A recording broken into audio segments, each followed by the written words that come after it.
पवित्र शास्त्र बाइबल को जब आप ध्यान से पढ़ते हैं, गिनती की किताब उसके 13 अध्याय के 32 और 33 पद को मैं आपके लिए पढ़ूंगा। उसके बाद हम 20 मिनट के लिए कोशिश करेंगे, मात्र 20 मिनट के लिए प्रभु के वचन की मनन करें।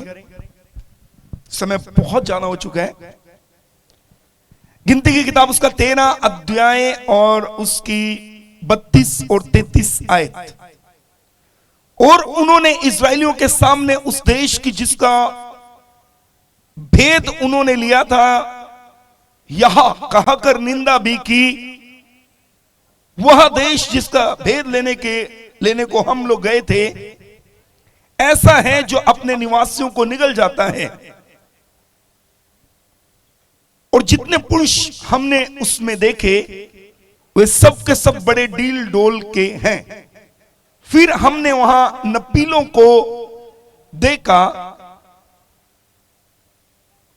अर्थात नपीली जाति वाले अनाक वंशियों को, और हम अपनी दृष्टि में उनके सामने टिड्डे के समान दिखाई पड़ते थे, और ऐसे ही उनकी दृष्टि में मालूम पड़ते थे। और हम अपनी दृष्टि में उनके सामने टिड्डे के समान दिखाई पड़ते थे, और ऐसे ही उनकी दृष्टि में मालूम पड़ते थे। ईश्वर के परमेश्वर का पवित्र वचन है, और प्रभु के पवित्र वचन के पढ़े सुने जाने के ऊपर प्रभु की आशीष होवे। कोई कहे जोर से आमीन। चिल्ला के जोर से बोलिए आमीन। आपका अंगीकार बहुत महत्वपूर्ण है। आप जो अपने मुंह से बोलते हैं ये बहुत महत्वपूर्ण है।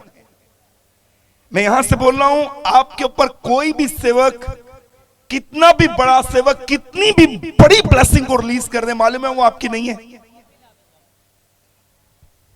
आपके ऊपर कोई भी सेवक, कितना बड़ा सेवक, कितनी भी बड़ी ब्लेसिंग को आपके ऊपर रिलीज कर दे, मालूम है वो आपकी नहीं है। मालूम है कब तक? जब तक आप उसको रिसीव नहीं करते।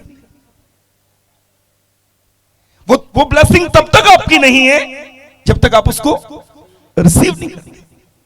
मरियम के सामने फरिश्ता आया, पूरी बात बताई, तू कैसे गर्भ ठहरेगा, तेरे पेट से कौन जन्म लेगा। सारी बातें सुनने के बाद मरियम ने एक बात बोला था, मैं प्रभु की दासी हूं, जो कुछ तूने कहा मैं उसे रिसीव करती हूं। याद रखना, जैसे उसने रिसीव किया, थोड़े समय के बाद उसने कंसीव कर लिया। मैं आपको कहना चाहूंगा, जब तक आप रिसीव नहीं करेंगे वो ब्लेसिंग आपकी नहीं है। जिसको आपने ले लिया वो ब्लेसिंग आपकी है। आज की शाम आप सब आशीषित हैं। जोर से बोलिए आमीन, हालेलुया। चलिए हम परमेश्वर के वचन की ओर चलें। मेरे प्रियो, आज के वचन का टाइटल है मसीह में जीवंत जीवन।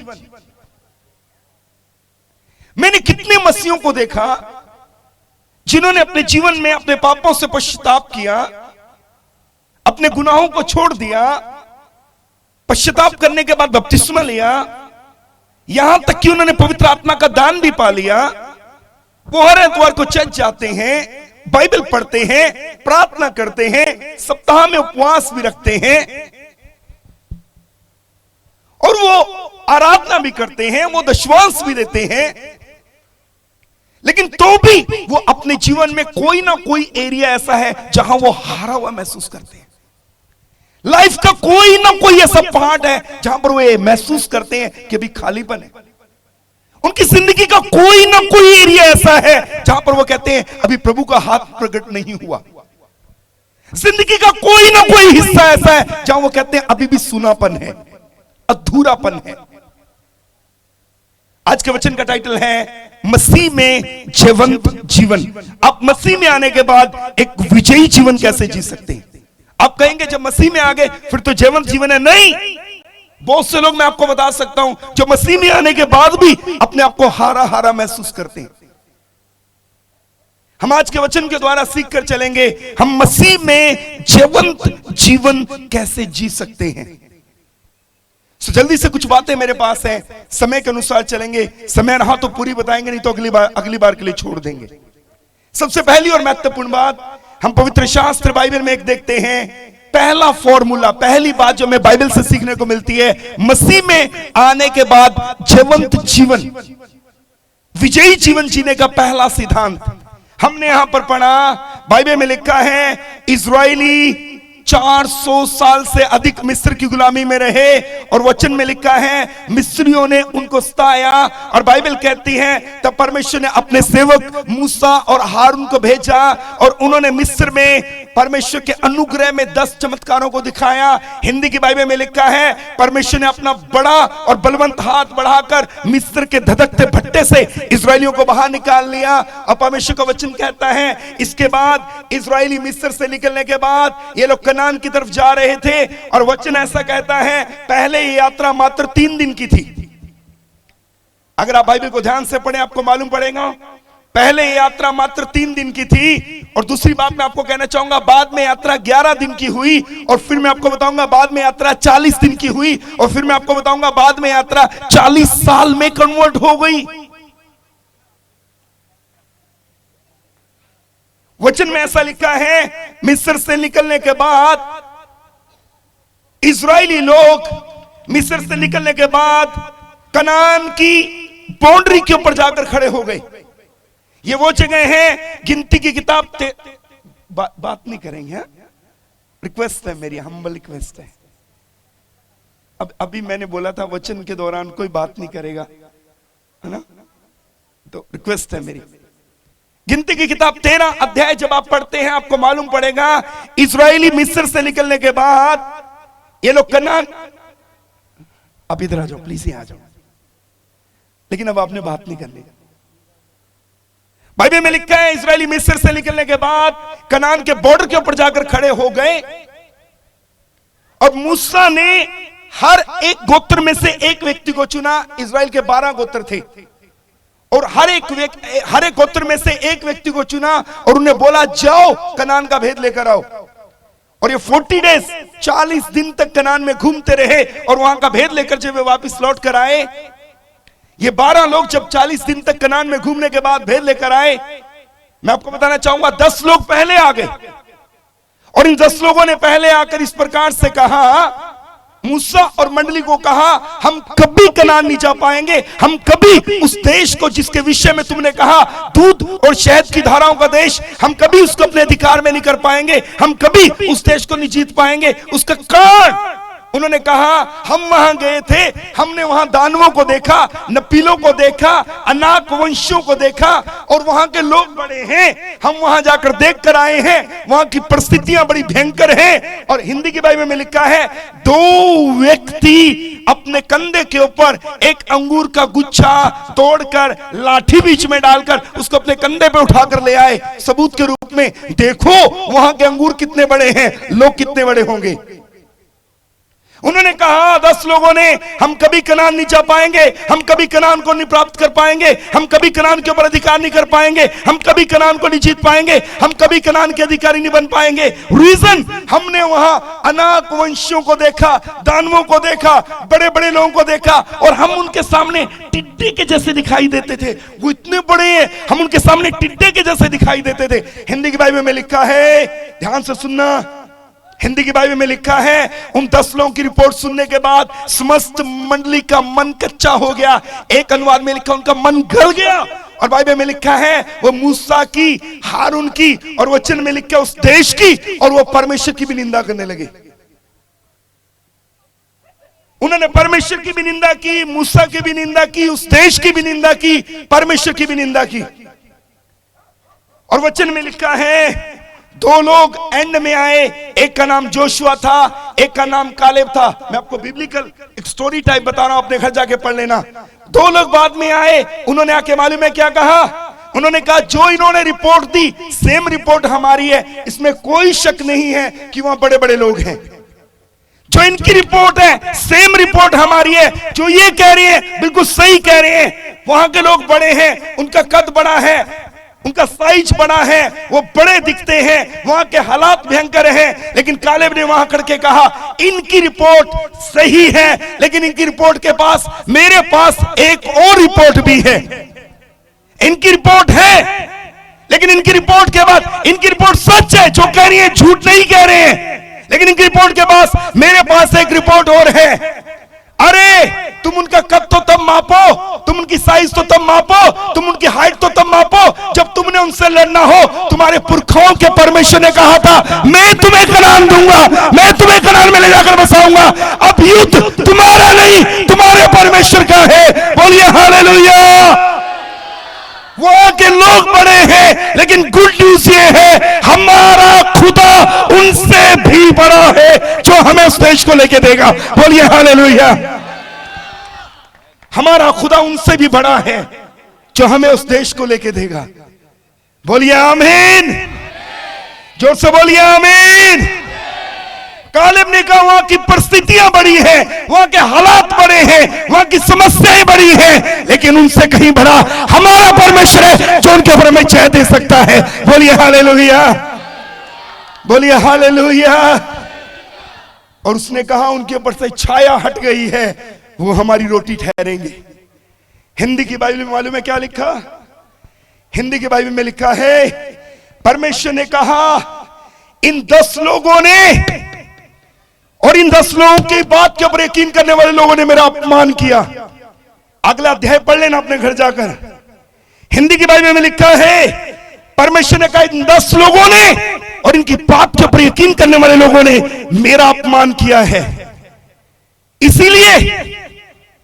इसीलिए इन्होंने मेरा तिरस्कार किया, मुझे अपमानित किया। इनमें से एक भी कनान नहीं पहुंचेगा जोशुआ और कालेब को छोड़कर। मैं कुछ कहना चाहता हूं मेरे प्रियो, बड़े ध्यान से सुनना।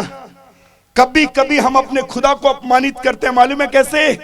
हम हमेशा प्रभु में आने के बाद एक ही रट्टा लगा के रखते हैं, मेरा बड़ा खर्चा, मेरा बड़ा खर्चा, मेरा बड़ा खर्चा। अगर आप प्रभु में आने के बाद कर्जे के गुण गाए जा रहे हो, मैं कहना चाहूंगा आप अपने खुदा को अपमानित कर रहे हो। जब कभी कर्जा है, ये मत कहो मेरा बड़ा खर्चा, मेरा बड़ा खर्चा, ये कहो मेरा यहोवा यिरे, मेरा यहोवा यिरे, मेरे लिए प्रबंध करने वाला, मेरा यहोवा यिरे, मेरे लिए उपाय करने वाला, उसके गुण गाओ। बोलिए आमीन। यीशु मसीह के नाम की।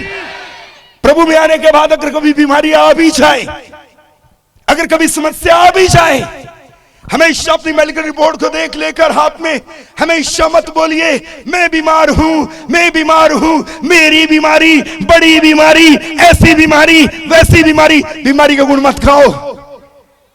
मेडिकल रिपोर्ट गलत आ सकती है, लेकिन उसको अपने हाथ में लेकर लहलाते कहो ऐ बीमारी तो कुछ भी नहीं है, मेरे पास यहोवा राफा है, चंगा करने वाला। वो कहीं बड़ा है, वो कहीं उत्तम है, वो कहीं महान है, उसका नाम यहोवा राफा है, मेरी चंगाई का स्रोत। बोलिए हालेलुया। ऐसे महान परमेश्वर के लिए ताली बजाएगा। आपकी ताली छोटी है, जितना महान परमेश्वर है उसके अनुसार अभी भी छोटी है।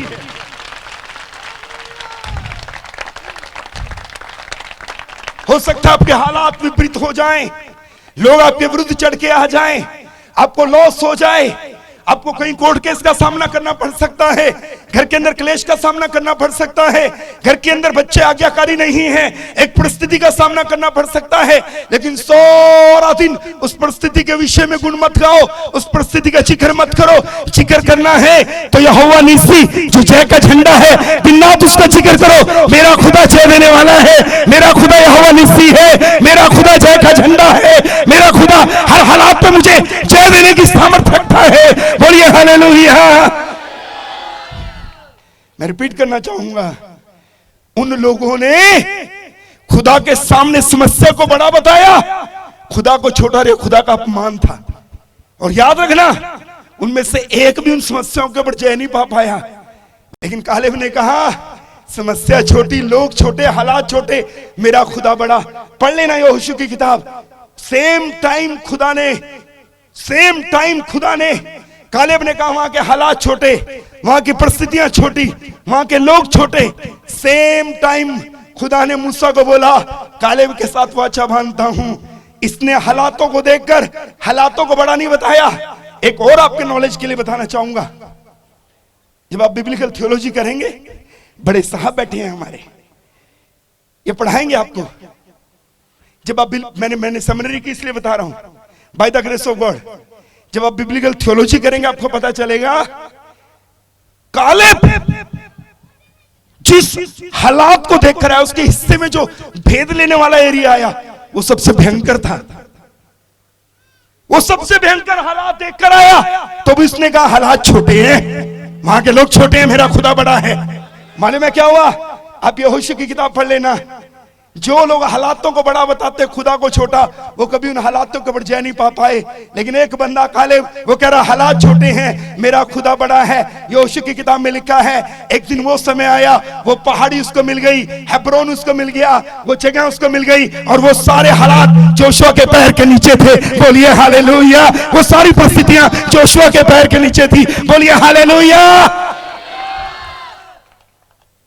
जब आप समस्याओं को, हालातों को, बीमारियों को, कठिनाइयों को छोटा बताते हैं, खुदा को बड़ा बताते हैं, उनके सामने खुदा को ऑनर देते हैं, एक टाइम आएगा वो सारी समस्याएं आपके पांव के नीचे होंगी, आप विजयी होंगे।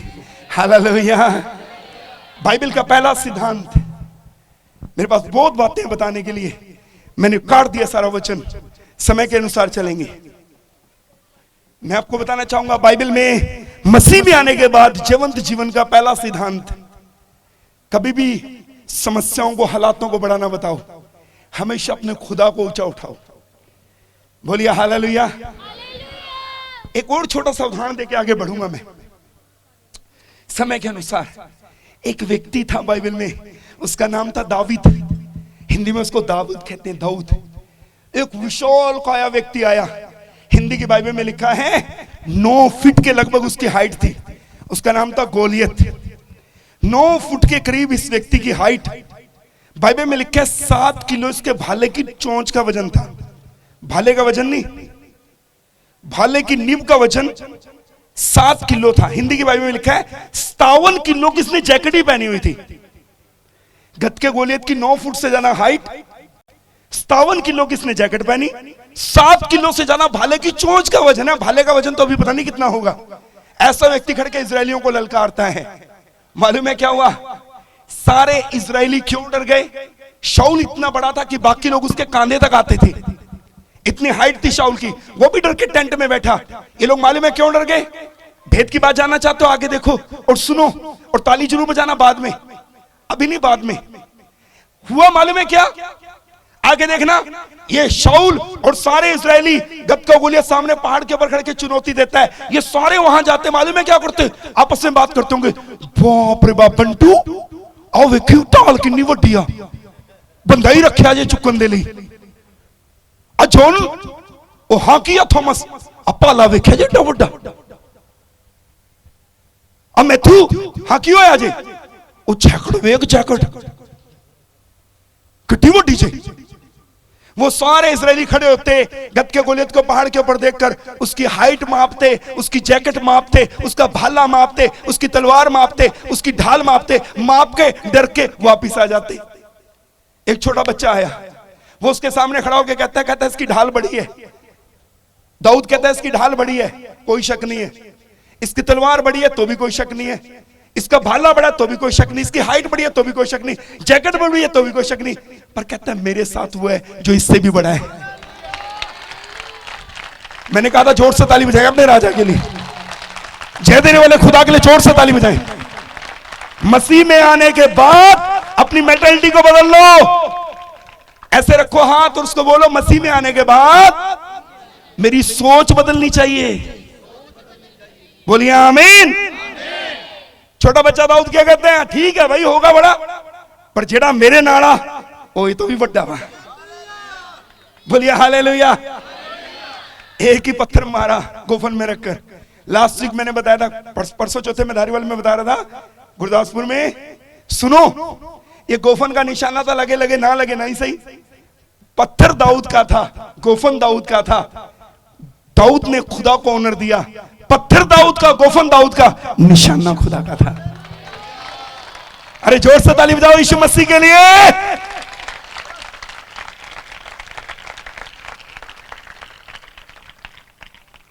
अगर आप मसीह में नहीं है तो मैटर अलग है। अगर आप मसीह में आ गए तो जीतने का एक ही सिद्धांत है, अपने खुदा को हर रोज ऊंचा उठाओ अपने जीवन में। अगर आप मसीह में आ गए तो जीतने का एक ही सिद्धांत है, हर रोज समस्याओं के सामने अपने खुदा को ऊंचा उठाओ, अपने हालातों, अपनी जरूरतों के सामने ऊंचा उठाओ अपने खुदा को। अगर ऐसा है तो आप इनके ऊपर जय पाएंगे, नहीं तो हारे हारे घूमेंगे, नहीं तो यही सोचते रहेंगे सर खुजलाते बच्चे दी फीस कितना देनी आ, बंटू दे पापा 2,500। हेलो, नहीं तो ऐसे घूमोगे सर पकड़ के। सिद्धांत मसीह में आने के बाद जीत का सिद्धांत है, समस्या को नीचा बताओ, अपने खुदा को बड़ा। बड़ा अच्छा किसने गीत गाया, ये मत कहो खुदा से मेरी मुश्किलें बड़ी हैं, मुश्किलों से कहो मेरा खुदा बड़ा है। ये बिब्लिकल बात है, ये बाइबल की बात है भैया। कितनों को समझ आ रहा आज का वचन? आ रहा है तो सच्ची सच्ची बता दो, नहीं तो पूरा वचन दोबारा शुरू करके बताऊंगा, चाहे रात को 2 बज जाए। अब तो पक्का समझ आएगा। ताली यीशु के लिए बजाएं जरा जोर से, बोलो हालेलुया। यीशु मसीह के नाम की, जोर से बोलो यीशु मसीह के नाम की।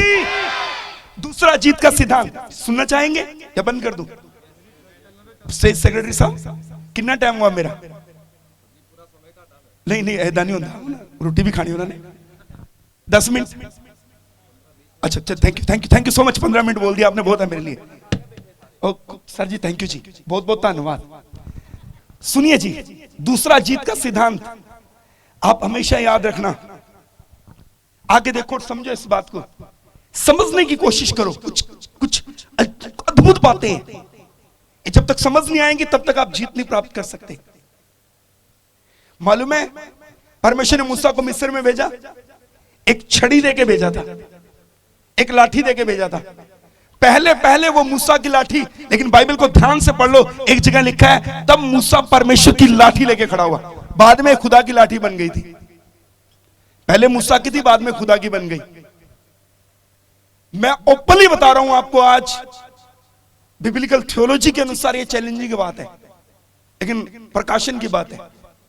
ओपनली बता रहा हूं, परमेश्वर ने मूसा को मिस्र में चमत्कार देके नहीं भेजा। मैं फिर कह रहा हूं, थियोलॉजिकल ये चैलेंजिंग बात है, लेकिन एक रेवलेशन है, प्रकाशन है बाइबल का। मूसा को खुदा ने मिस्र में चमत्कार नहीं देके भेजा, मूसा को लाठी देके भेजा। असल में वो लाठी, अगर आप बाइबल को डीप स्टडी करें, वो परमेश्वर का कलाम का संदर्भ है, परमेश्वर के वचन को दिखाता है। वो परमेश्वर ने मूसा को कहा तेरे हाथ में क्या, कहते लाठी, कहते जमीन पे गिरा, सांप बन गया, बोले पकड़ ले, दोबारा लाठी बन गई। जब समुद्र तो इससे करना था, प्रभु ने ये पूछे, ये नहीं कहा मूसा घुटनों के बला, प्रभु ने उसके पूछा तेरी स्टिक का है, लाठी का है, अपनी लाठी आगे बढ़ा। नए नियम के अनुसार आत्मिक रेवलेशन ये है, वो लाठी खुदा का कलाम था। याद रखना, खुदा ने मूसा को चमत्कार नहीं दिए, खुदा ने मूसा को आत्मिक रीति से बोल रहा हूं, उसको कलाम दिया, उसको वचन दिया। खुदा ने कहा ये वचन तेरे हाथ में, जिधर को बढ़ाएगा, जिधर को लेके जाएगा, जहां लेके खड़ा होगा, जहां बोलेगा, जहां इस्तेमाल होगा, चमत्कार अपने आप पैदा हो जाएगा। बोलिए हालेलुया। कितनों को समझ आ रहा है? मैं फिर कह रहा हूं आपको, खुदा के पाक कलाम को इस्तेमाल कीजिए, खुदा के वचन का इस्तेमाल कीजिए। मैं एक छोटा सा उदाहरण देना चाहूंगा। मुझे चंडीगढ़ में बुलाया गया, खर्ड में, एक कन्वेंशन के लिए। टेंट लग रहा था, कन्वेंशन शुरू होने वाली थी। एक अंकल मेरे पास आ गए, वो अभी भी जीवित हैं। वो सीएनए की बड़ी बड़ी कन्वेंशन में प्रचार करने के लिए जाते हैं, मेन स्पीकर हैं। वो भी वहां आए हुए थे। तो हम दोनों बाहर कैंपस में बैठे थे, चेयर लगा के, शाम का टाइम, तैयारी हो रही थी मीटिंग की। मुझे कहने लगे मैं आपको अपनी एक गवाही बताऊं। मैंने बोला अंकल बताओ। बोले हमने एक फ्लैट दिया था चंडीगढ़ में, हमारे फ्लैट के बिल्कुल साथ किसी कौम का बंदा रहता था, कौम का नाम मैं यहां नहीं ले सकता। बोले वो जादू टोना करते थे। बोले वो अक्सर हमारे घर आके पूछते, जब तुमने फ्लैट बेचना हमें ही बेचना, जब तुमने फ्लैट बेचना हमें ही बेचना। बोले हमारे बुजुर्गों ने एक दिन उसको बोला क्यों बेचना, हम क्यों बेचे? बोले हमारे बुजुर्गों ने उनको गुस्सा कर दिया कि नहीं बेचना हमने। बार बार क्या तूने रट्टा लगाया फ्लैट बेचने का? नहीं बेचना हमने, रहने के लिए लिया है। बोले उसने कुछ जादू कर दिया। रात ही रात को कमरे की कुंडी खिलती थी और जो लोग प्रभु में नहीं थे उनको चाटे पड़ते थे। कहते काम खत्म होने के बाद लोग घर जाने को तरसते हैं, हम काम खत्म होने के बाद कहते घर जाना पड़ेगा। डरते थे अपने घर आने के लिए, कांपते थे। एक दिन वो दुष्ट आत्मा जाहिर हो गई और वो दुष्ट आत्मा ने प्रकट होकर इस प्रकार से कहा, मैं इस घर में लाशें बिछाने आई थी, लेकिन मेरा जोर नहीं चला। जो तुम्हारा बुड्ढा बैठ के काली बाइबल पढ़ता रहता है ना, इसके आगे मेरा जोर ही नहीं चलता।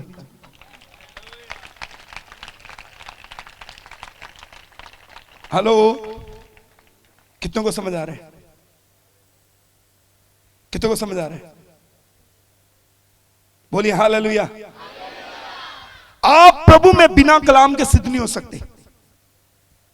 मैं कहूंगा मसीह में जीतने का दूसरा सिद्धांत, परमेश्वर के वचन का इस्तेमाल करें।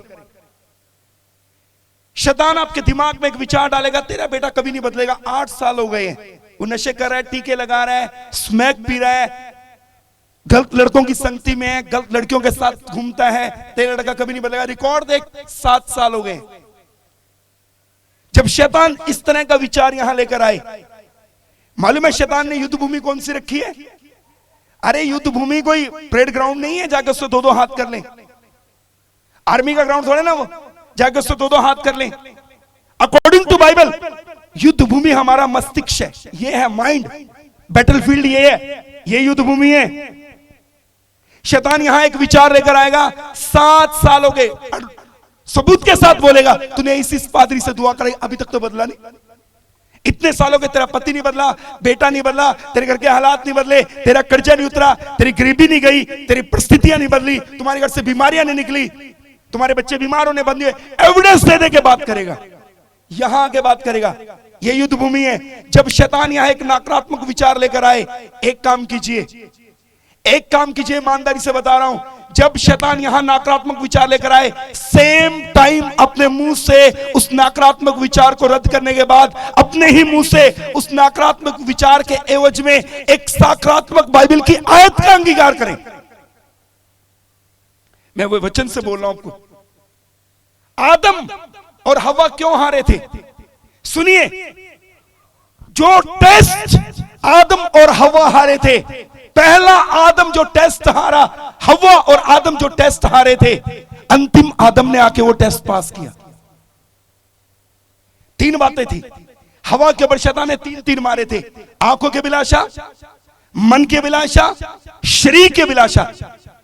फल देखने में कितना अच्छा, बुद्धि देने के लिए चाहने योग्य, खाने में स्वादिष्ट, आंख, मन और शरीर, 3 अभिलाषाएं थी। 3 तीर मारे शैतान ने, हवा धराशायी हो गई, गिर गई। जब यीशु मसीह की परीक्षा हुई, मालूम है क्या हुआ? सेम सवाल थे। यीशु को कहा पत्थर से कह रोटी बन जाए, शरीर के अभिलाषा। यीशु ने कहा इंसान केवल रोटी से नहीं, परमेश्वर के मुख से निकले वचन से जीवित रहेगा। याद रखना, यीशु मसीह ने अपनी तरफ से आंसर नहीं किया। हवा हार गई, यीशु जीत गया। दोनों में एक डिफरेंस था, हवा अपनी तरफ से आंसर कर रही थी, यीशु मसीह जब भी शैतान कुछ पूछता था परमेश्वर के वचन से आंसर करता था। याद रखना, जब आप वचन को आगे लेके चलेंगे आप कभी हार नहीं सकते। बोलिए आमीन।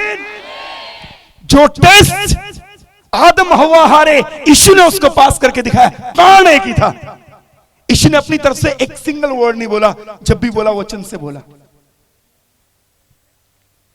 जब शैतान आपके दिमाग में आके गए ना, 24 साल हो गए मसीह में, अभी तक तुम्हारा घर नहीं बना, जैसे विचार आए साथ ही शैतान को बोलो, भजन संहिता 127 में लिखा है, जबूरां दी पोथी, पंजाबी में जबूरां दी पोथी च लिखा 127 बाब दे विच लिखा हुआ, परमेश्वर अपने लोगों का घर बनांदा। नाली उस वेले नाली शैतान नूं अपने विचारां च ही उत्तर दे दिओ। मैं तुहानूं कहना वा, इदां तुसीं इह लड़ाई नूं जीत सकदे हो। बोलो हालेलुया। जोर से ताली बजा के परमेश्वर की महिमा करें। आपकी ताली छोटी है। खुदा के पाक कलाम को इस्तेमाल में लेकर आए। बोलिए आमीन। जोर से बोलिए आमीन। हालेलुया। यीशु मसीह नासरी के नाम की। मुझे एक मरीज के लिए बुलाया गया, सूख गया, उसको कैंसर था, पूरा सूख गया, उसको कैंसर था। मैंने उस मरीज को देखा, मेरा दिल टूट गया। मैंने उस मरीज को देखने के बाद कोई काम नहीं किया। मालूम है क्या काम किया? उसको कीमो लगती थी, काला हो गया था, पूरा शरीर काला हो गया था उसका, रेडिएशंस लगती थी उसको। कैंसर के मरीज को रेडिएशंस लगती है, बिजलियां कहते हैं उसको। पूरा शरीर काला हो गया, सूख गया, कैंसर का मरीज। मैं जब उसके घर में गया, जब मैंने उससे बात किया, मेरे मन में प्रभु ने एक ही बात डाली। प्रभु ने बोला इसको बोल, मेरे वचन को बोले। मैंने बोला प्रभु कौन सा बोलूं? प्रभु ने मुझे बताया इसको बोल के, बोले हर रोज मेरे वचन को बोले, यीशु के कोड़े खाने से मैं चंगा हो गया। ये बाइबल का वचन है। मैंने उसको बोला भाई एक काम कर, एक डायरी लगा ले भाई, हर रोज उसके ऊपर लिखा कर यीशु के कोड़े खाने से मैं ठीक हो गया, यीशु के कोड़े खाने से मैं ठीक हो गया। वो डेली कलाम को लिखता था, यीशु के कोड़े खाने से मैं ठीक हो गया। मालूम है क्या हुआ? उसको लूज स्टूल लग गई और ज्यादा बीमार हो गया। पर कमाल की बात, उसने लिखना बंद नहीं किया। हर रोज सैकड़ों बार लिख देता था, यीशु के कोड़े खाने से मैं ठीक हो गया, यीशु के कोड़े खाने से मैं ठीक हो गया, यीशु के कोड़े खाने से मैं ठीक हो गया। एक्चुअली लूज स्टूल लगा के शैतान ने डराया था कि लिखना बंद कर दे, पर लिखना बंद नहीं किया। अब वो बोल बोल के लिखता था जैसे छोटे बच्चे लिखते हैं, काका खग्गा, और जैसे बच्चे लिखते हैं ना स्कूल वाले, है ना, उड़ा आड़ा जैसे बच्चे लिखते थे, ऐसे बोल बोल के लिखता, बोल बोल के लिखता, यीशु के कोड़े खाने से मैं चंगा हो गया। एक बार लूज स्टूल लगे, उसके बाद लूज स्टूल ठीक हुए, उसकी सेहत अच्छी होनी शुरू होगी। एक टाइम आया इतनी अच्छी सेहत होगी कि वो आप उठ के नहाने जाता था। एक टाइम आया वो साइकिलिंग करने लगा। एक टाइम आया परमेश्वर ने उसको पूरी तरह से चंगा कर दिया।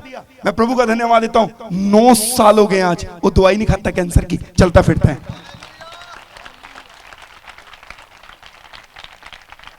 हेलो,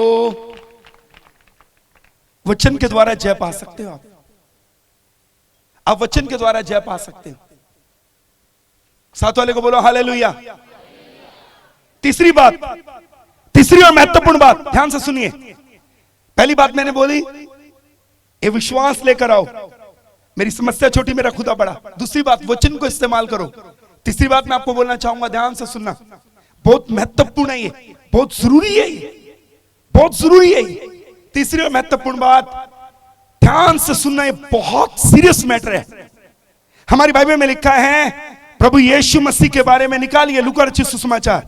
मैं बंद करने लगा, और 2-4 मिनट लूंगा आपको, मैं बंद करने लगा, मुझे मालूम है समय ज्यादा है, मैंने अपने विषय को छोड़ दिया है। पवित्र आत्मा ने फिर कभी मौका दिया, अमृतसर में आएंगे आपके साथ, परमेश्वर के वचन को दोबारा से कभी शेयर कर सकते हैं। लूका रचित सुसमाचार निकालिए, 4 अध्याय 1 आयत को पढ़े।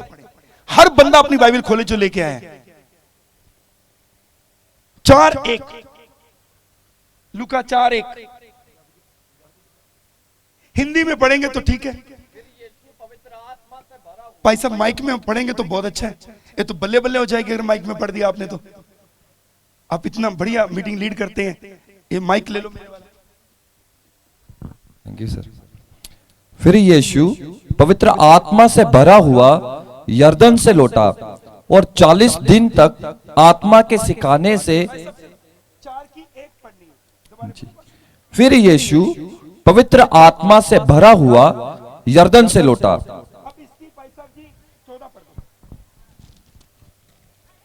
फिर यीशु आत्मा की सामर्थ से भरा हुआ गलील को लौटा। फिर यीशु पवित्र आत्मा से भरा हुआ यरदन से लौटा।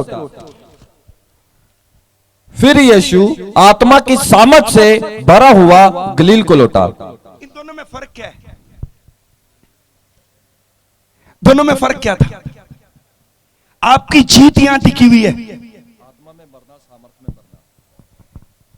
4:1 में लिखा है यीशु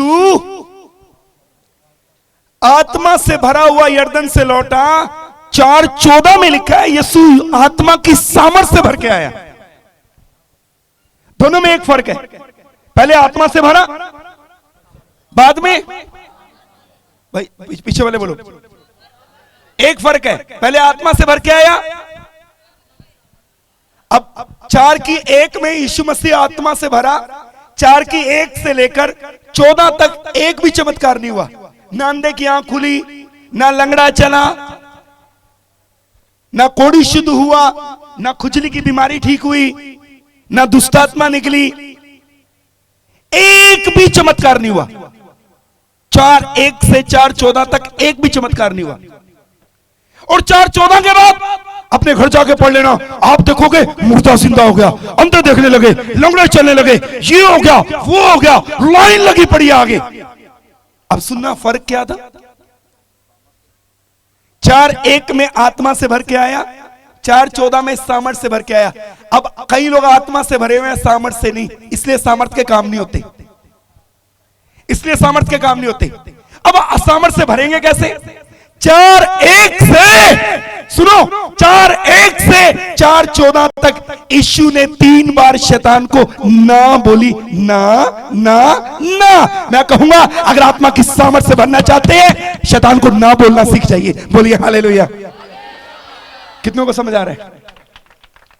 चाहते हैं बड़े बड़े काम हो, सामर्थ के काम हो, अद्भुत काम हो आपके घर में, आपके परिवार में, आपकी सेवकाई में, आपकी मिनिस्ट्री में, आपके मोहल्ले में, आपके शहर में, आपकी कलीसिया में, एक काम कीजिए, यीशु से सीखिए। ये 4:1 से 4:14 तक उसने 3 बार शैतान को ना ना और ना कहा। शैतान को ना कहना सीखिए, शैतान को ना कहना सीखिए। और जब तक आप शैतान को ना कहना नहीं सीखेंगे, ये सामर्थ्य के काम नहीं हो सकते, जितना मर्जी जोर लगा लो। आप आत्मा से भर सकते हैं। मैंने आत्मा से भरे लोगों को झूठ बोलते देखा, मैंने आत्मा से भरे लोगों को व्यभिचार में पड़े हुए देखा। झूठ नहीं बोलता, कई लोगों को देखा। आप आत्मा से भर सकते हैं, लेकिन आत्मा की सामर्थ्य के काम आपके द्वारा हो।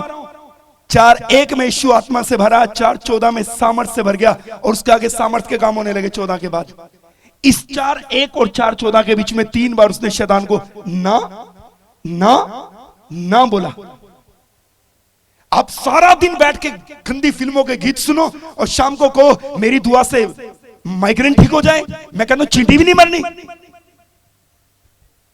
कभी नहीं हो सकता। सारा दिन आप अपनी सास की चुगलियां करो, बुराइयां करो, सारा दिन अपने पास्टरों की बदनामियां करो, सारा दिन विश्वासियों की एक विश्वासी के बाद दूसरे विश्वासी से करो, और फिर को तुम्हारी दुआ उपवास की दुआ से तुम्हारा पति बदल जाए, कभी नहीं बदलेगा। आपको शैतान को ना बोलना आएगा। आप शैतान को ना बोलना शुरू कर दीजिए, उसको ना कहना शुरू कर दीजिए। जब कभी पाप करने का अवसर है, उसको कहिए नो। हमारी कलीसिया में एक बहन आई, मुझे आके कहती है आंसुओं के साथ, मेरे घर में राशन नहीं है, मेरे घर में राशन नहीं है। मैंने उसको इस प्रकार से कहा, मेरी वाइफ ने कहा इसकी मदद करो। मैंने बोला रुक जा 2 मिनट, मुझे बात करने दे। मैंने उससे बात करना शुरू कर दिया। मैंने पूरी फैमिली हिस्ट्री पूछी, कौन है तुम्हारे घर में? उसने बताया मेरे पापा और मैं रहते हैं, मेरे पापा रिटायरमेंट हो चुके हैं, राशन नहीं है। तब मुझे मालूम पड़ा। मैंने कहा और कौन है तुम्हारे घर में? कहती वो। मैंने बोला ये क्या होता है वो? कहती वो जिससे मैं शादी करना चाहती हूँ। मैंने पूछा वो कौन है? बोला 3 बच्चे का बाप। और वो इतना रोती थी, इतना रोती थी, इतना रोती थी। मैंने उसको बोला बहन जी माफ करना, ये आपके आंसू खुदा को प्रभावित नहीं कर सकते। मेरा खुदा इमोशनल नहीं है। तेरे आंसुओं को सुनकर एक मैरिड बंदे को उसकी पत्नी छुड़ाकर तेरा तुझे उसका पति बना, तुझे उसकी पत्नी बना दे, कभी नहीं। मेरा खुदा इमोशनल नहीं है। ये वचन है, इसके स्टैंडर्ड में तुझे आना पड़ेगा, इस वचन के बराबर आना पड़ेगा। मेरा खुदा इमोशनल नहीं है, इसका एक स्टैंडर्ड है वचन का, तुझे इसके मुताबिक आना पड़ेगा, इसके इक्वल आना पड़ेगा तुझे। नहीं मैं उसको छोड़ नहीं सकती, मर जाऊंगी। मैंने बोला सुन, फिर ये तेरे आंसू भी कभी नहीं सूखेंगे, क्योंकि मेरा खुदा अपने वचन के बाहर होके काम नहीं करेगा। तू वचन के अनुसार आ जा। एक दिन मैंने उसको कहा जैसे इसमें लिखा है गलत रिश्ते से बाहर आ जा, तौबा कर ले। मैं चैलेंज करता हूं मेरी बहन, मेरी छोटी बहन, तेरा एक आंसू जमीन पे गिरेगा, पृथ्वी डोल उठेगी। हेलो, क्या किया यीशु ने?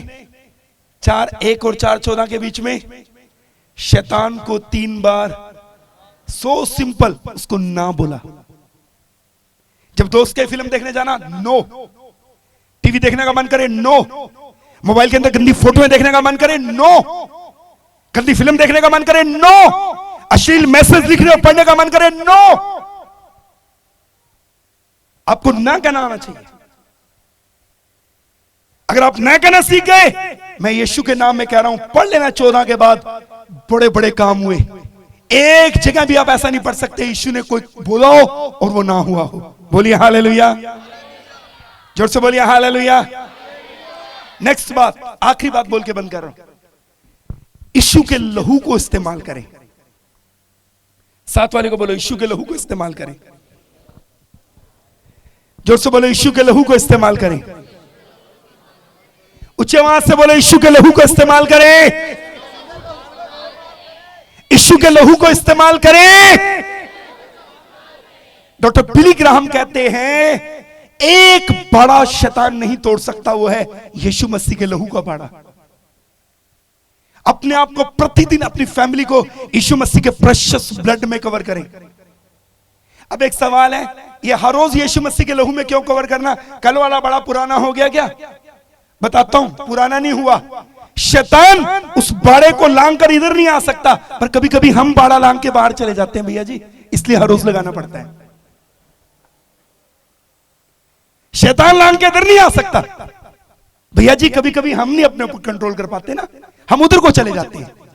इसलिए एवरी डे यीशु मसीह के प्रेशियस लहू का बाड़ा चाहिए।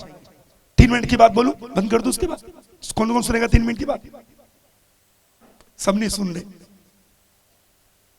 मेरे एक प्रचार किया था मैंने पिछले दिनों में, सुनना बहुत ध्यान से, कुछ कहना चाहता हूं मैं, बहुत ध्यान से सुनना। अमेरिका का 74 राष्ट्रपति, उसका नाम था अब्राहम लिंकन। लाइफ टाइम मेरी बात को याद रखना, वीडियो है, दोबारा लगा के घर देख लेना। अमेरिका का 74 राष्ट्रपति अब्राहम लिंकन, उसे एक प्रोग्राम में बुलाया गया। उस प्रोग्राम के अंदर स्टेज के ऊपर एक नाटक चल रहा था, पर्दा आ गया था, पर्दा हटता, पर्दा आ गया था, पर्दा हटता, लाइटें बंद होती, लाइटें जलती। उसको एक गोल टेबल लगाकर उसको, उसके परिवार को बिठा दिया गया। अब्राहम लिंकन रंगमंच, उस समय में स्क्रीन के ये स्टेज शो चलते थे, वो देखने के लिए आया। पर्दा हटा, लाइट जल गई, पर्दा बंद हुआ, लाइट जली, लाइट बंद हुई। इतने में एक व्यक्ति ने बिल्कुल निकट आकर अब्राहम लिंकन को गोली मार दी और वो टेबल के ऊपर गिर गया, बाद में जमीन पे गिरा, मृतक उठाया गया। अमेरिका का 74 राष्ट्रपति अब्राहम लिंकन को गोली से मार दिया गया। ये गोली लगने से पहले एक दिन अब्राहम लिंकन रात को सोया हुआ था, उसको जाग आ गई। सपने में वो इतना डर गया कि जब वो उठा, उसने अपने बिस्तर को छुआ तो उसका बिस्तर गिल्ला था, इतना पसीना निकला उसका। और उसने अपना सपना अपने दोस्त से शेयर किया। उसने अपना सपना अपने दोस्त से शेयर किया। अब्राहम लिंकन की मौत के बाद व्हाइट हाउस में लाया गया। बाहर के कमरे, बेडरूम से बाहर लॉबी बनी होती है, वहां पर बक्सा रखा गया, सोफा लगा हुआ था। अब्राहम लिंकन का दोस्त बैठा, पत्नी बैठी, सारे लोग बैठे। अब्राहम लिंकन बक्से में, डेड बॉडी में था, डेड बॉडी बक्से में थी उसकी। अब मालूम है सपना क्या आया था उसको? ये गोली लगने से पहले उसको सपना आया था कि उसके घर के अंदर सारे लोग बैठे हैं, उसके दोस्त बैठे हैं, उसकी पत्नी बैठी है लॉबी के अंदर, एक बक्सा रखा हुआ है, उस बक्से में एक डेड बॉडी पर लाश पड़ी है। अब्राहम लिंकन ने पूछा किसकी है? कहते हैं अमेरिका के राष्ट्रपति की है। बोला वो तो मैं ही हूं। ये गोली लगने से पहले उसको सेम सपना आया और डेथ होने के बाद सेम जगह पर उसकी बॉडी रखी गई, सेम जगह पर उसके परिवार के लोग बैठे। उसके दोस्त ने बताया, उसने मुझे बता दिया था कि मुझे ऐसा सपना आया, सेम जगह पर उसकी बॉडी रखी गई। अब दूसरा एक और घटना बताऊंगा। मेरे घर में एक बार एक बहन आई, वो स्टाफ नर्स थी हैं सिविल हॉस्पिटल के, अपने भतीजे को लेकर आए मेरे घर में सोफे के ऊपर मेरे सामने बैठे, कांच के टेबल बीच में था। उस बहन ने मुझे कहा पास्टर जी इनके लिए दुआ करनी है, दोनों पति पत्नी, इनका बेटा है। मैंने पूछा भाई क्या करते हैं? बोले आर्मी में। इनकी पत्नी बोले हाउसवाइफ। मैंने बोला इस बच्चे का नाम क्या है? बेटा तेरा नाम क्या है? मुझे मालूम है क्या उत्तर मिला? इस बच्चे का नाम वो है जो इसके भाई, इसके पिता के भाई का नाम था। मैंने बोला इसका नाम वो है जो इसके पिता के भाई का नाम था। ये पिता बैठा, ये मां बैठी, ये बच्चा बैठा। बच्चे तेरा नाम क्या है? मेरे को बताया गया इस बच्चे का नाम वो है जो उसके बाप के भाई का नाम था। मैंने बोला ऐसा क्यों है? तब उन्होंने मुझे एक बात बताई, ये जो भाई बैठा ना, इसका छोटा भाई, इस बच्चे का चाचा, 16-17 साल का था, अपनी मां के साथ लेटा हुआ था। रात को चीख के उठ गया। उसकी मां ने पूछा क्या हुआ? बताया नहीं। सुबह उठ के बताया मैं कुएं में गिरने वाला था, मेरा पैर कुएं में गिरने वाला था और मैं उठ गया। नेक्स्ट डे वो बच्चा अपने बाप के साथ बाइक के ऊपर जा रहा था, एक ट्रैक्टर ट्रॉली के साथ हिट हुआ, ऑन द स्पॉट उसकी डेथ हो गई। उसके माँ बाप को दुख लग गया, हमारा जवान बच्चा चला गया। जब इस बेटे के घर में बेटा पैदा हुआ, इसने अपने माँ बाप को कहा तुम्हारा बेटा वापस आ गया, इसका नाम वही होगा जो मेरे भाई का नाम था। सुनना क्यों हुआ ऐसा? नीति वचन में लिखा है बुद्धिमान व्यक्ति, जोर से बोलो, आप जोर से बोलो, सारे मेरी बीच बोलो, बोलो नीति वचन में लिखा है बुद्धिमान व्यक्ति आने वाली विपत्ति को देखकर छिप जाता है। भोला व्यक्ति आगे बढ़ के दंड उठाता है। इसका मीनिंग क्या है? इसका मीनिंग बताऊं?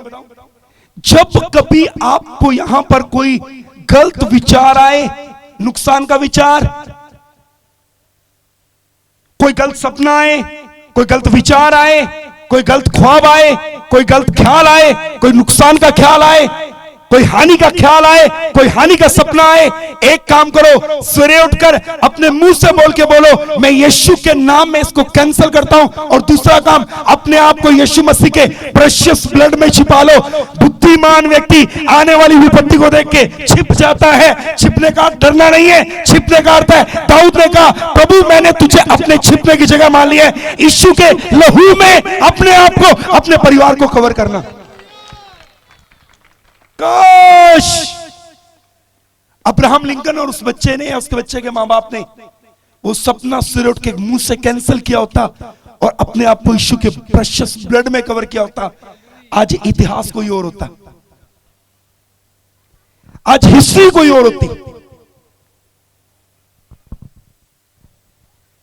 जब कभी कोई गलत विचार आए, स्वप्न आए, ख्याल आए, ख्वाब आए, नुकसान का आए, इवन कोई आपको बोले, उसको तुरंत यीशु के नाम में रद्द करो और अपने आप को, अपनी पूरी फैमिली को यीशु के प्रेशियस ब्लड में कवर करो। इस्राएलियों ने अपनी चौखटों के ऊपर मेमने का लहू लगाया था। वो मेमने का लहू यीशु मसीह के लहू का प्रतीक था। मरी का दूत अंदर नहीं आया। हेलो, कितनों को समझ आ रहा है? हिंदी की बाइबल में लिखा है, परमेश्वर इंसान को गहरी नींद में डालता है, उसके कानों को खोद के खोलता है। क्यों सपने आते? क्यों? वो मीनिंगलेस नहीं है। परमेश्वर कुछ भी करने से पहले अपना मर्म अपने लोगों पे प्रकट करता है। सदोम और मोरा को नाश करने से पहले अब्राहम को बताया, खुदा बताएगा मैं क्या करने जा रहा हूं। आपके पास एक मौका है, आप बदल सकते हैं। एक राजा था, उसे अपने घर की दीवार के ऊपर अपनी रखेलियों, रानियों और अपने तमाम अधिकारियों के साथ दारू पी उसने परमेश्वर के पवित्र मंदिर के बर्तनों में हाथ आया, मने मने तकेल ऊपर सीन, हे राजा तू न्याय रूपी तराजू में तोला गया, कम निकला। आज रात तेरे से तेरा राज्य छीन लिया जाएगा, तू मर जाएगा। एक सवाल है मेरा, परमेश्वर के दासों, परमेश्वर के बेटे बेटियों, उसी समय क्यों नहीं मारा खुदा ने?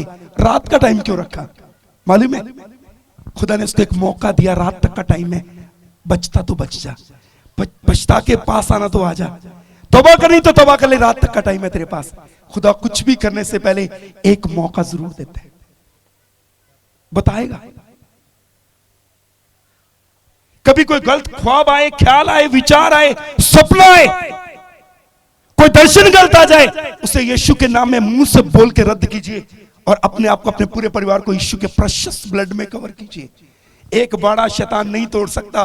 डॉक्टर बिली ग्राहम कहते हैं, वह है यीशु के लहू का बाड़ा, शैतान उसको लांग के आगे नहीं आ सकता। और डेली क्यों छुपाना है?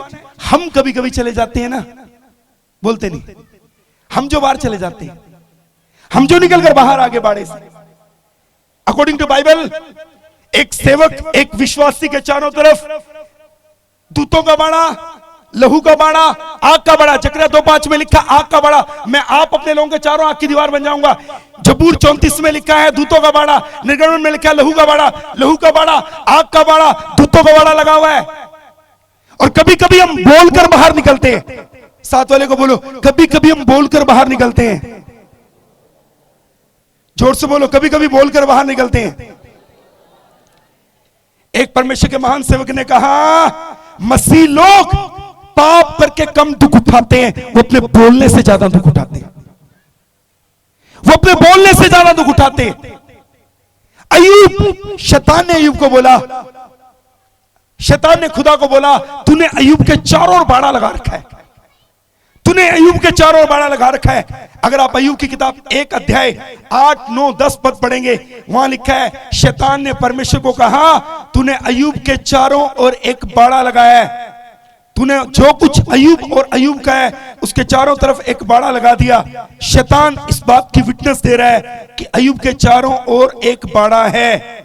और मैं आपको बताता हूं, आप नोट करके जाइए, पेन है तो लिख लीजिए। सबोपदेशक 10 अध्याय 8 पद में लिखा है, जो गड्ढा खोदे वो उसमें गिरेगा, और जो बाड़ा तोड़े उसको सांप डसेगा। स्वोपदेशक 10 अध्याय 8 पद में लिखा है, जो बाड़ा तोड़े उसको सांप यानी दुष्ट उसको पकड़ेगा। प्रभु ने लगाया, प्रभु नहीं तोड़ सकता। कभी कभी हम तोड़कर बाहर आ जाते हैं। अय्यूब का सब कुछ चला गया। सब कुछ जाने के बाद अय्यूब ने क्या बोला? आईपीएल का मैच होता है ना, क्रिकेट का मैच होता है, हारा हुआ कैप्टन आता है, जीता हुआ आता है, जीतने वाला बताता है जीते क्यों, हारने वाला बताता है हारे क्यों। उनको प्रेस कॉन्फ्रेंस करनी पड़ती है। अय्यूब का सब कुछ चला गया। बेटे चले गए, 10 डेड बॉडी उठी, हेल्थ चली गई, वेल्थ चली गई, सब कुछ चला गया। ऊंट चले गए, भेड़ बकरी चली गई। सब जाने के बाद अय्यूब की फाइनल स्टेटमेंट देखना क्या है? बाड़ा लगा हुआ है, शैतान आ नहीं सकता। लेकिन अय्यूब की स्टेटमेंट देखिए। अय्यूब की किताब 3 अध्याय 25 पद में लिखा है, क्योंकि जिस डरावनी बात से मैं डरता हूं वही मुझ पर आ पड़ती है, और जिस बात का मैं भय खाता हूं वही मुझ पर आ जाती है। सब कुछ जाने के बाद मत्ती साहब अय्यूब क्या कहते हैं? जी तो डरदा सी, वही हो गया। उनमें दसा कितना होया? परमेश्वर ने बाड़ा लाया, लहू दा, अग दा ते दुत्तां दा। बाड़ा लगन तो बाद भी कहना होना ओ मेरे बच्चों को कुछ ना हो जाए। आखिरी में क्या बोला? कह रहा जिससे कह रहा था वही हो गया।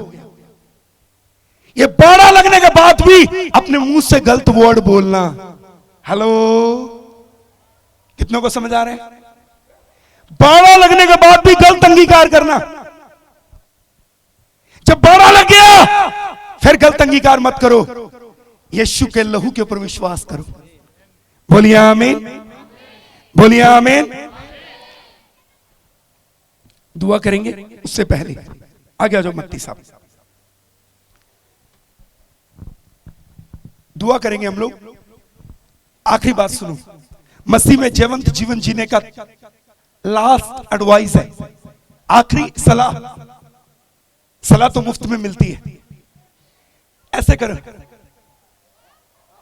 करो करो, घुसो, टाइम ज्यादा ले लिया तो करो। ऐसे करो करो, प्लीज करो, प्लीज करो, आपके काम आएगी बात। करो करो, प्लीज करो, पीछे वाले भी करो।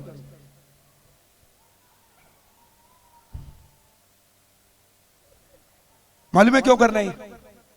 बाइबल में लिखा है यीशु मसीह में जय के मेले में लेके घूमता है। कहां पे लेके घूमता है? बोलो कहां लेके घूमता है? हिंदी में लिखा है जय के उत्सव में लेके घूमता है। यीशु मसीह में कहां पे लेके घूमता है? अच्छा मुझे बताओ, आपका खुदा मौत के ऊपर, कब्र के ऊपर, शैतान के ऊपर जय पा गया। अब जीतते हुए यीशु मसीह आपको जय के उत्सव में लेके फिर रहा है, जय के उत्सव में लेके फिर रहा है। अब मुझे बताओ, जीती एक फुटबॉल की टीम है, एक फुटबॉल की टीम है, जीती टीम कैसे आएगी एयरपोर्ट के ऊपर? बोलो, मेरा आनंद मेरी ओर से शैतान के ऊपर जय की घोषणा है।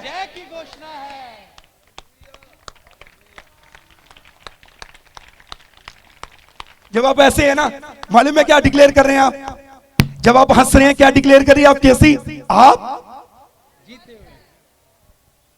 बीमारी आ गई तो भी आप ऐसे हैं। मालूम है आप क्या कह रहे हो शैतान को? तू हारा हुआ है, मैं जीता हूं। बीमारी आ तो गई, मेरे में चंगा करने वाला है, जीता हूं मैं। हालेलुया। कई लोग मालूम है मत्ती साहब क्या कहते हैं?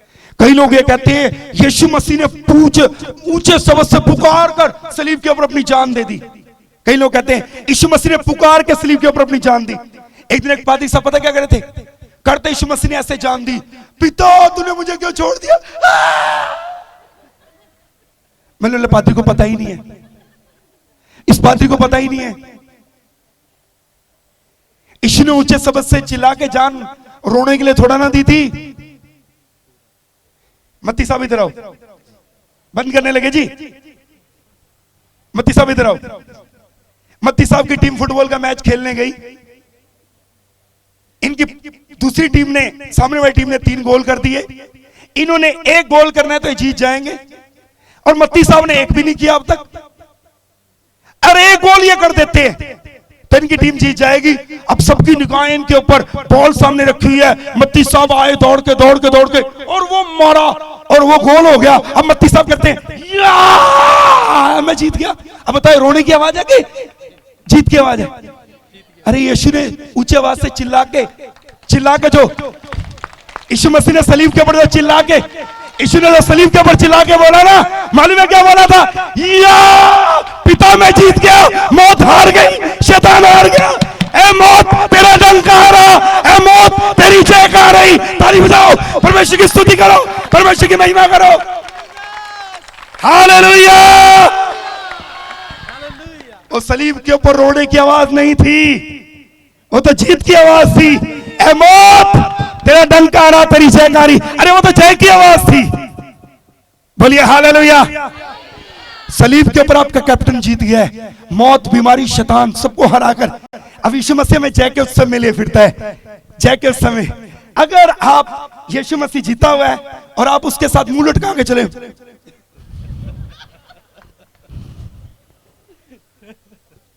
जीते क्या हारे हुए? मेरे पीछे बोलो, मेरा आनंद मेरी ओर से शैतान के ऊपर जय की घोषणा है। मेरा आनंद मेरी ओर से शैतान के ऊपर जय की घोषणा है। बोलिए हालेलुया। इसलिए जब कभी कोई समस्या आए, कोई बीमारी आए, कोई दुख आए, कोई पीड़ा आए, उसको देखकर क्या करना है? मेरा जीता हुआ खुदा मेरे साथ है, तू काहे को आगी, गलत पते पे आगी है। बोलिए हालेलुया। कितनों को समझ आया आज का वचन? जोर से ताली बजाकर परमेश्वर की स्तुति करें। अगर समझ आया तो जोर से ताली बजाएं। जीवता परमेश्वर के लिए महिमा करें।